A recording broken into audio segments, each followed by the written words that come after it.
Hello Nindy fans, my name is Mikey, and I'm back with yet another indie game review.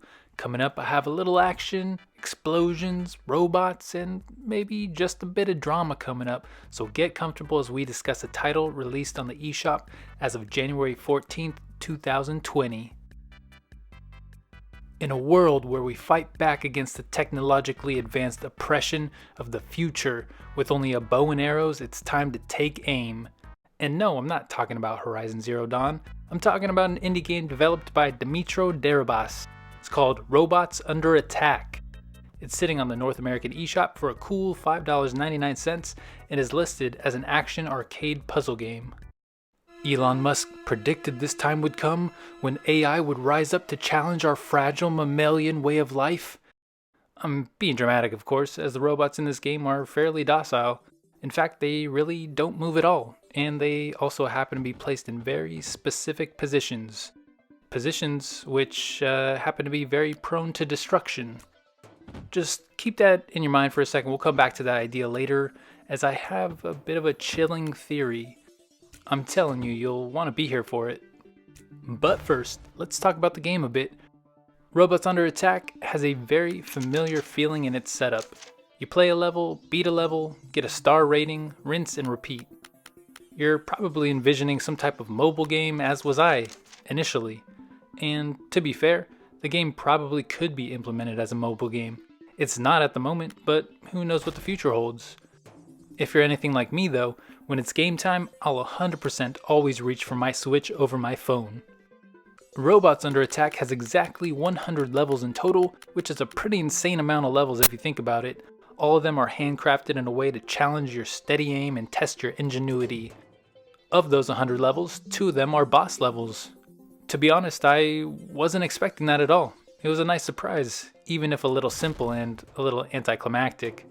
One comes at level 50 and the other in the final level, numero 100. It was a nice little surprise to see those.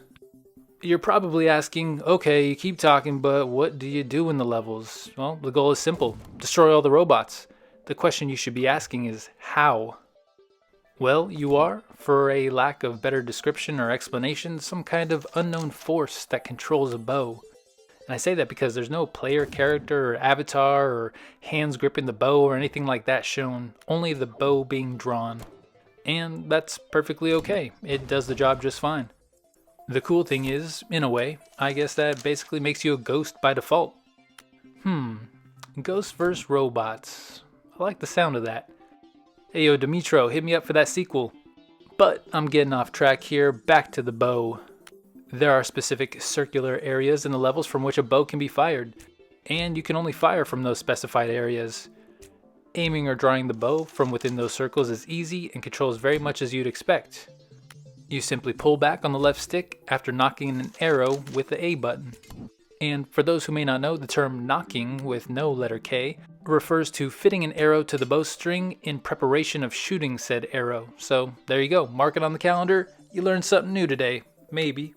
From the designated circular areas, you will shoot an arrow of your choosing. This is because there are different kinds of arrows, each with their own special perk. First, you have the basic arrow, which is exactly like it sounds: long, pointy, pokey, normal trajectory, all that. Next, you have the weighted arrow, which has a thick, blunted tip, which is also very useful for activating buttons or moving heavy objects within the game. That and what I also imagine to be hugely satisfying dents in those soulless metallic beings. Then, you have the fire arrows that can activate the bombs that are carelessly stored around the levels. I have so many questions. First off, why? Why would anyone just keep active explosives stored around what I'm assuming to be very expensive robotic technology? Okay, fine, it's just a game. But what about those fire arrows though? You want to talk technology, I'm more interested in those. I'm not sure what kind of tech is in those fire arrows, but they do not go out. Not with wind, not going through portals, anything until they hit their target. They are forever burning. They're like stick-shaped Zippos on steroids. They're like the Olympic flame, except they signify the continuity of ancient and modern weaponry instead of sports. Although, I guess archery is a sport, so there you go. Anyway, I saved the best for last. The rocket arrows. You want real firepower? Look no further, my friends. They look just as ridiculous, amazing as they sound.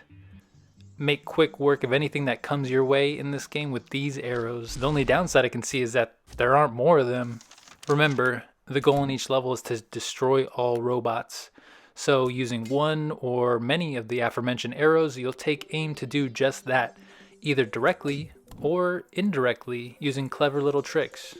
Sometimes it really is just as straightforward as shooting the robot square between those artificial eye sockets. Or my personal favorite, sweeping the legs with a well-placed weighted arrow shot. Other times it requires a bit more finesse. Knock boxes into switches, reversing gravity, utilizing deadly lasers or trajectory changing fans, portals, exploding barrels, bombs, and a few other things I probably left out. Despite how simple and unassuming this game may look, it has times where it really shines. Not completely unlike the polished metallic bodies of your assumed enemies. Remember, you have 100 levels to go through. Are all 100 levels unique?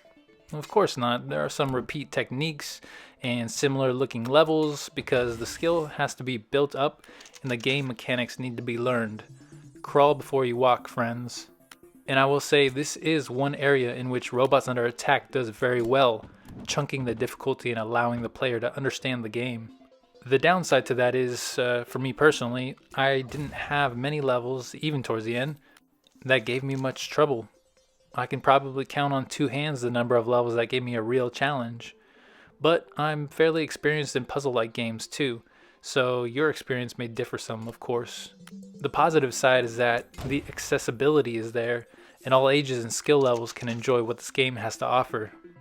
So, back to something I mentioned in the beginning of this video. I have a somewhat dark theory about this game, and that is you, the player, are the bad guy. I mean, think about all the aspects of the game. 1, the robots are docile, they don't approach or attack you at all, even when provoked, and believe me, much provoking you will do. 2, all the levels look like different rooms or areas of some type of warehouse or something. We are the infiltrators. We broke into this warehouse and we're only able to access more levels once we clear each previous area. If this was our warehouse, why would we be locked from accessing any and every area available from the start? 3, piggybacking off the last point, and minor spoiler, the first boss you fight is a giant sentient robot. Is it the owner of this place? I don't think so. But what I do know is that it is actively aware that you are the aggressor, and it is just trying to protect the innocent robots stored in this warehouse. We are in its house, tearing stuff up like a bull in a china shop. And 4, the last point, and probably the biggest indicator is, well, what's the name of this game? Yeah, Robots Under Attack. Robots is the first word and they are the subject of the game. But what's happening to them? They're under attack. Under attack by whom? You can see where I'm going with this, and that's all I have to say on that. Mind blown. How does that make you feel? Maybe bad, or maybe good if you're a villainous murderer. Hey, I don't judge. I told you, I enjoyed what I did in this game, and with no remorse. Remember, I wanted more rocket arrows. But enough crazy conspiracies. Let me start my closing thoughts on Robots Under Attack with my condensed joys and cons. Joys. A bow and arrows to fight robots. It's just an awesome concept. And I love non-gun weapons in games. Like 90% of RPGs I play, I'm an archer or ranger, which are primarily bow wielders. Creative physics. The anti-gravity mechanic is beautiful and works well with many puzzles in this game.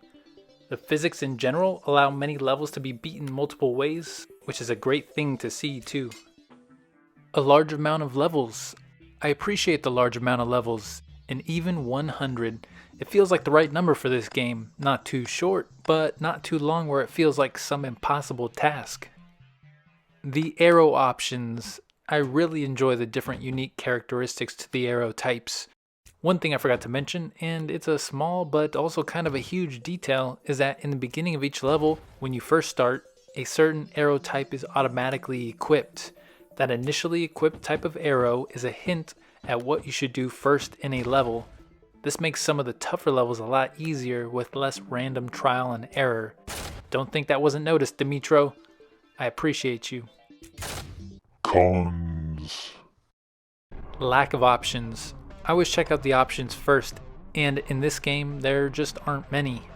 The ones that are there aren't adjustable on a scale or slider, it's simply an on or off function.